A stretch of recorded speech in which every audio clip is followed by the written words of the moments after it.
নবী কিছু আলামত বলে গেছেন যে এই আলামত গুলো যখন প্রকাশ পাবে তখন বুঝতে পারবে কিয়ামতের আর বেশি বাকি নাই। এই আলামত গুলোর মধ্যে অন্যতম একটি আলামত হচ্ছে সন্তানেরা মা বাবাকে দূরে রাখবে।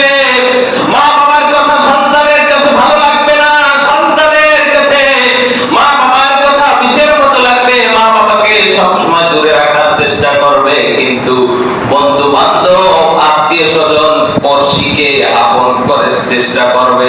আজকে সন্তানের দিকে তাকিয়ে দেখেন বন্ধুর সাথে কত ভালো ব্যবহার, কিন্তু মা বাবার কথা শুনলেই সন্তানের মেজাজ ডাউন হয়ে যায় কি যায় না?